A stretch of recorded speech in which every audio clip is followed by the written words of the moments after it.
জুলাই গণ অভ্যুত্থানে শহীদ 10 নারী, আমাদের ত্যাগে গড়া আমাদের নতুন বাংলাদেশ।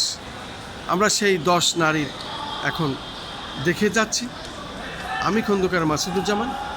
আমরা এই 18টি বছর আন্দোলন সংগ্রামে ছিলাম রাজপথে। এর মাঝে এই 36 জুলাইও আমরা অংশগ্রহণ করেছিলাম বাংলাদেশ জাতীয়তাবাদী দল বিএনপির পক্ষে।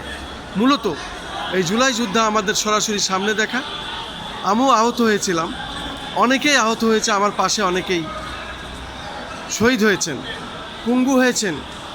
দেশের বাইরে অনেকে চিকিৎসা নিয়েছেন, অনেকে দেশে চিকিৎসা নিয়েছেন। কিন্তু আমরা যখন দেখেছি অনেকে আহত হয়ে ঢাকা মেডিকেল কলেজ হাসপাতালে বা অন্য হাসপাতালে যখন ভর্তি হয়েছে, ঢাকা মেডিকেল কলেজের পাশে আমরা গিয়ে যখন দেখেছি, তখন আমাদেরকে ছাত্রলীগেরা, আওয়ামী লীগের লোক এবং আওয়ামী লীগের দোসররা, আওয়ামী লীগের মাফিয়া ডনরা, নেতারা সেখানে আমাদের থাকতে দেয়নি।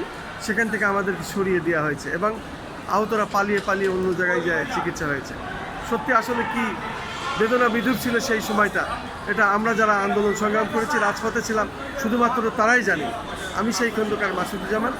এই এতটি বছর আন্দোলন সংগ্রামে রাজপথে ছিলাম এবং প্রায় 1 মাস আমি আইসিইউতে ছিলাম মুগদা মেডিকেল কলেজ হাসপাতাল। আমার বাঁচার কথা ছিল না, সর্বশক্তির উপর আল্লাহ আমার বাঁচিয়েছে এবং মায়ের দুধের জোর, মানুষের দোয়াই আর বেঁচে এসেছি।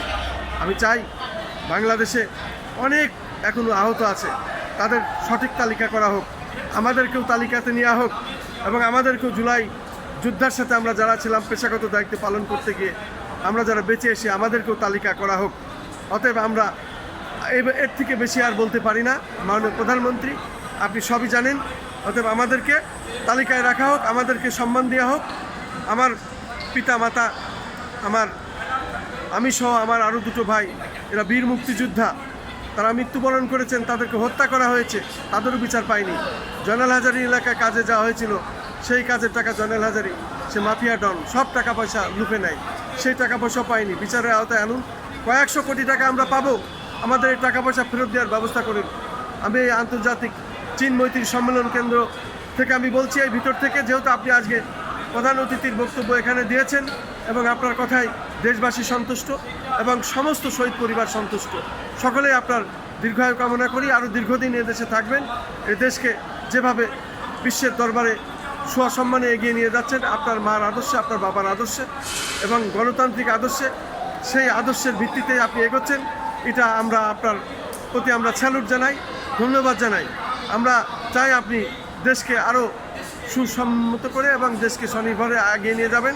এই দেশকে আমরা বিশ্ব দরবারে আরও দ্রুত এগিয়ে যেতে চাই এবং আমাদের সারা বাংলাদেশে যারা আমরা এরকম অবহেলিত আছে, তাদের প্রত্যেকের বিচার আপনি ন্যায় সংগতভাবে করবেন দেশের প্ররোচিত আইনে।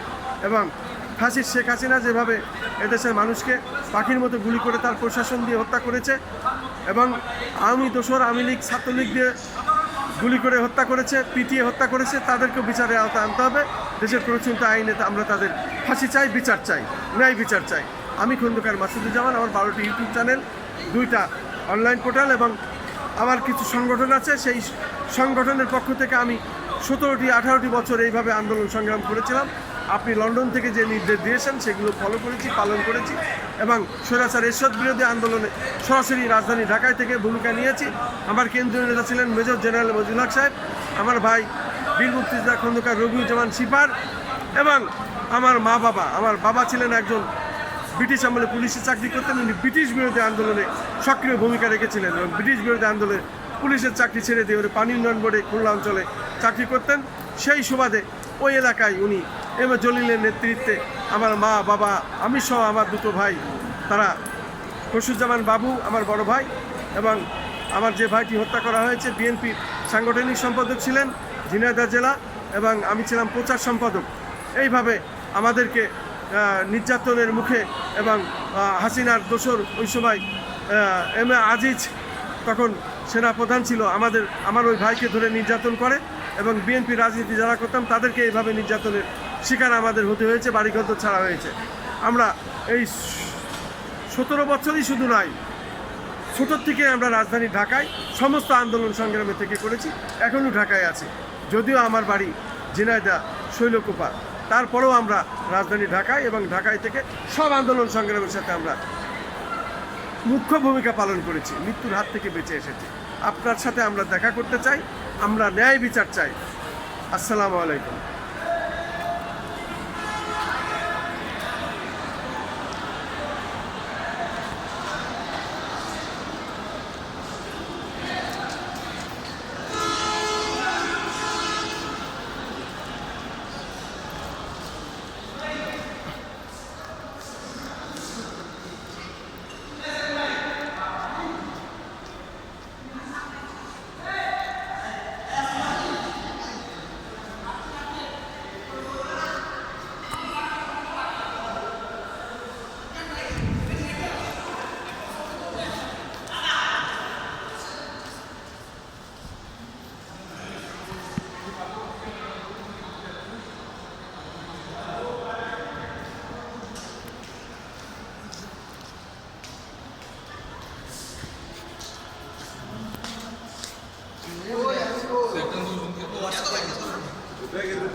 বাইরে